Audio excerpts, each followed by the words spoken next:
Ngibingelele kuwe mlaleli, ngiyathemba ukuthi-ke uyaphila-ke.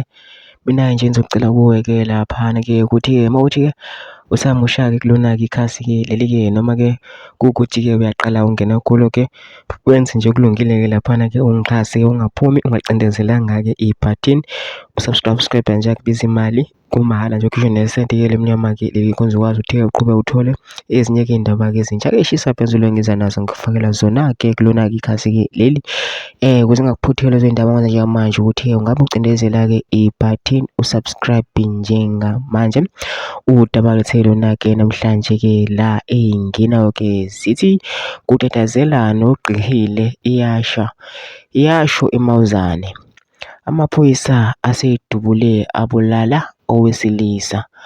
Uphila ngenkosi Makhanya obengomunye wabasolwa ababefunwa uthuli ngamaphoyisa ngecala lokuthumba nokubulala u-Olorado Mongale.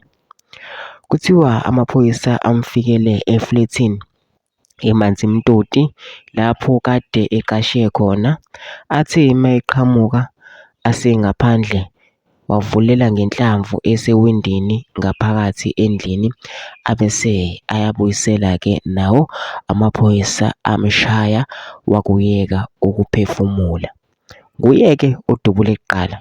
Uthe methi uvula iwindi nanka amaphoyisa laphana-ke ayamcuthela, abese ekhipha isibhamu wadedela inhlamvu nje, abese eyabuyisela-ke amaphoyisa-ke nawo adubula-ke. Ngeshwa-ke nangebhadi-ke akakazanga ukuthi-ke aphile, ubese ethulela khona lapho-ke. Mina ngizocela lapha nama-comment section usho uvo lwakho ukuthi wena-ke ucabangani-ke ngalo-ke udaba-ke lolu osuwenze kulungile nje ungixhase, ungaphumi ungacindezelanga-ke ibhathini usubscribe nje akubiza imali, kumahhala nje ukhishwe nesenti-ke elimnyama-ke leli cause ukwazi ukuthi uqhube uthole nezinye-ke iy'ndaba-ke ezintsha engizolungisa nazo ngikufakela zona-ke kulona-ke ikhasi-ke leli kusukela-ke manje.